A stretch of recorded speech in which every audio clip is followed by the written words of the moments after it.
Selamat pagi, Pak Denggus. Perkenalkan, nama saya Destur Ahmad Rahingga dari kelas 11 dan teman kelompok saya Novel Atta nomor absen 25. Kali ini saya akan mempresentasikan hasil dari tugas keterampilan pemesanan FRES KD 3.6 mengenai penerbitan alat potong.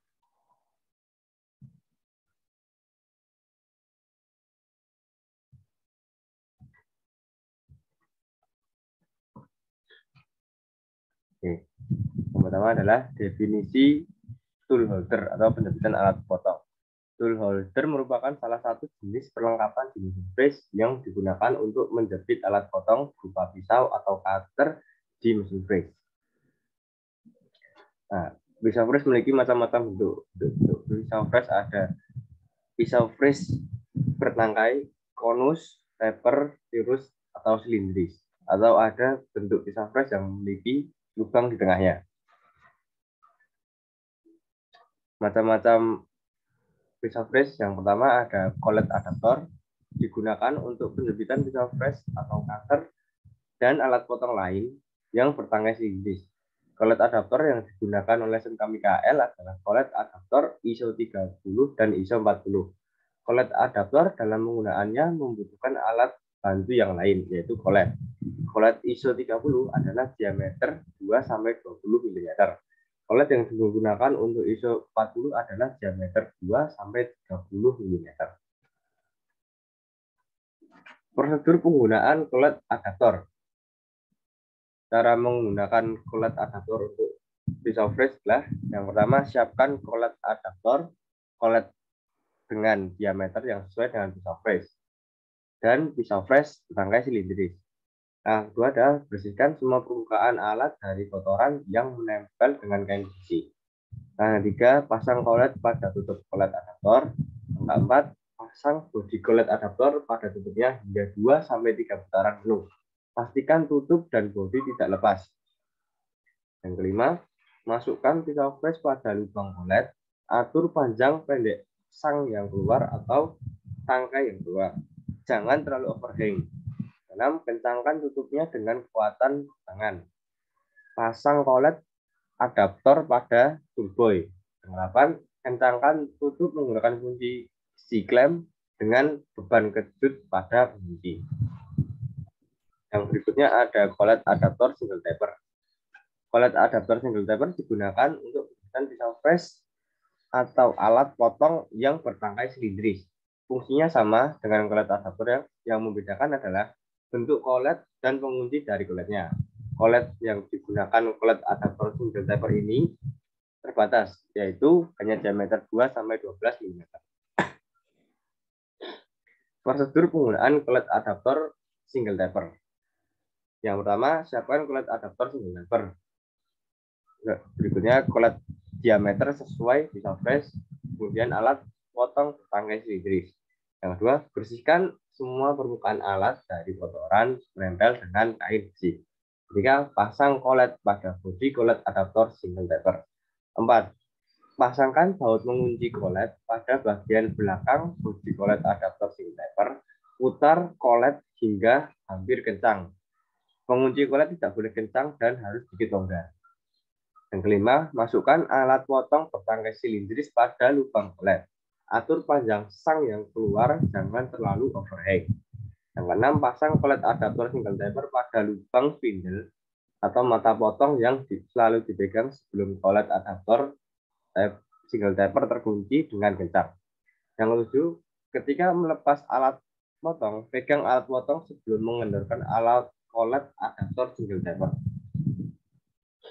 Berikutnya ada quick change arbor atau side lock arbor. Alat bantu ini digunakan khusus pisau freeze atau cutter dengan tangkai silindris yang mempunyai alur pada tangkainya. Penjempitan alat potong ini tidak membutuhkan collet sebagai alat tambahan. Alur pada tangkai harus tersedia karena sebagai kedudukan baut pengunci pisau freeze atau cutter. Diameter yang digunakan quick change adalah 6-20 mm. Prosedur penggunaan quick change arbor. Yang pertama adalah siapkan quick change arbor pisau freeze bertangkai silindris. Yang kedua, bersihkan semua permukaan alat dari kotoran yang menempel dengan kain besi. Yang ketiga, lepas baut pengunci pada pisau fresh. Yang keempat, pasangkan pisau fresh pada lubang Hutchins arbor. Pastikan pisau alur tepat pada lubang pengunci. Yang kelima, pasang baut pengunci pada lubang arbor. Kencangkan baut menggunakan pengunci hingga kencang. Yang berikutnya adalah sleeve arbor. Sleeve arbor terdapat dua jenis, yaitu sleeve arbor for cutter digunakan untuk mencekam end mill cutter yang memiliki bentuk tangkai, taper, atau konus. Yang kedua ada sleeve arbor for twist drill, digunakan untuk mencekam twist drill yang memiliki bentuk tangkai, taper, atau konus. Gambarnya ada seperti di samping. Prosedur penggunaan sleeve arbor. Yang pertama, siapkan sleeve arbor dan pisau fresh bertangkai, konus, taper, atau miring. Yang kedua, bersihkan semua permukaan alat dari kotoran yang menempel dengan kain bersih. Yang ketiga, pasang pisau fresh dengan sleeve arbor. Berikutnya ada stub arbor atau short arbor. Stub arbor atau short arbor biasa digunakan untuk mencekam shell and mill cutter dan beberapa tools lainnya memiliki lubang silindris tengah dan tanpa perlu menambah ring atau pembantu pencekaman. Prosedur penggunaan stub arbor atau short arbor. Ya, langkah pertama adalah menyiapkan stub arbor pisau fresh yang memiliki lubang di tengahnya. Yang kedua, bersihkan semua permukaan alat dari kotoran yang menempel dengan kain yang bersih. 3. Pasang pisau fresh dengan stub arbor. 4.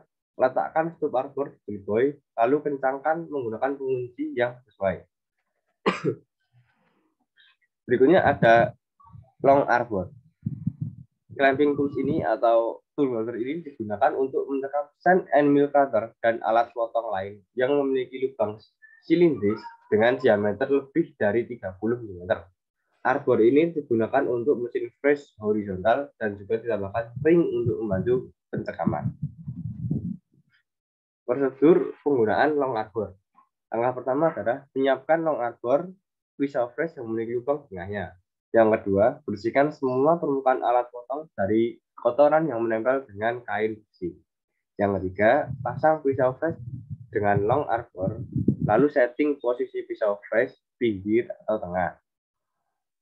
4. Letakkan stub arbor di turboy. 5. Kencangkan dengan baut kunci yang sesuai. Berikutnya ada sleeve arbor for twist drill. Alat bantu ini digunakan khusus untuk twist drill dengan tangkai konus yang memiliki tangkai konus. Twist drill bertangkai konus dengan diameter lebih dari 14 mm. Pada bagian bodi sisi miring terdapat lubang untuk meletakkan baji yang digunakan untuk melepas twist drill dengan mudah. Prosedur penggunaan sleeve arbor di twist drill. 1. Siapkan sleeve arbor dan twist drill bertangkai konus. 2. Bersihkan semua permukaan alat dari kotoran yang menempel dengan kain besi. Yang ketiga, pasangkan twist drill dengan sleeve arbor. Yang keempat, melepas. Cara melepasnya adalah pasang baji pada lubang di sisi miring, pukul dengan beban kejut. Berikutnya ada drill chuck. Alat ini digunakan untuk mencekam twist drill. Tool lain yang berdiameter kecil mulai dari 2 sampai 14 mm yang memiliki bentuk tangkai silindris. Nah, prosedur penggunaan drill chuck. Yang pertama adalah siapkan drill chuck, lalu twist drill. Yang kedua, bersihkan semua permukaan alat dari kotoran yang menempel dengan kain besi. Berikutnya adalah pasangkan twist drill dengan drill chuck lalu dikencangkan. Berikutnya ada boring head. Digunakan untuk mencekam boring tool di mana dalam boring head biasanya disertai skala yang cukup teliti sehingga untuk pembuatan lubang yang memiliki ukuran presisi. Boring head juga digunakan untuk memperbesar lubang dengan diameter khusus atau ISO yang tidak dapat dijangkau atau dikerjakan menggunakan twist drill atau pisau fresh biasa. Alat potong yang digunakan adalah alat potong yang berbentuk seperti ISO 9 yang didudukan pada lubang boring head. gambar alat penangkapan alat potong boring head seperti ini dan pisaunya. Yang terakhir ada string feed holder. String feed holder adalah untuk pusat permesinan, mesin milling, dan lain-lain yang menggunakan perbedaan koefisien muai panas untuk menahan pahat dengan kuat. Ada dua jenis pemegang, tipe modular dan tipe terintegrasi. Tipe modular memungkinkan pertukaran ujung pena secara bebas dan mudah diatur, ringan dan murah. Tipe terintegrasi memiliki karakteristik kekakuan dan keseimbangan yang tinggi dan mampu melakukan pemesinan presisi dan pemesinan 5 sumbu dan totok untuk memproses dinding dengan interferensi besar. Pemegang string feed memiliki akurasi dan kekakuan yang ideal untuk memegang alat memotong, tetapi mereka membutuhkan peralatan string feed saat digunakan. Ada dua jenis peralatan string feed, tipe udara panas dan tipe pemanas. Induksi elektromagnetik. Periksa standar dan ukuran spindle perkakas dan ukuran pahat potong yang akan digunakan sebelum memilih dan menggunakan belahan string feed.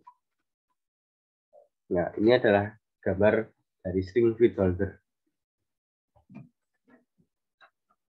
Nah, ada kesalahan pemasangan dan pelepasan pisau freeze. Kesalahan yang pertama adalah 1. Bidang yang dijepit tidak dibersihkan dari kotoran dari chip. Yang kedua, pemasangan pisau freeze terlalu overhang. Yang ketiga, ada pemasangan pisau freeze yang terlalu masuk. Yang keempat, kurang kencang dalam penjepitan pisau freeze. Yang kelima, setting baut penarik pada collet adaptor taper tidak diberi kelonggaran untuk pelepasan. Pemasangan pada lubang spindle tidak pas pada alur pasak. Yang ketujuh, ada ulir pada drawbar hanya mengunci sedikit pada arbor sehingga mudah lepas. 8. Ketika melepas arbor dari spindle tidak dipegang sehingga pisau freeze bisa jatuh dan patah. Yang 9 ada salah satu memukul bidang ketika melepas pisau freeze tidak menggunakan collet adaptor. Yang ke-10 collet jatuh. Nah, ini daftar pustaka dari presentasi kami yang materi diambil dari KD penjemputan alat potong, video freeze PCC dulu berkat tanam dan ada website yang saya ambil. Oke, terima kasih. Sekian presentasi dari saya dan kelompok saya Novel Atta. Terima kasih.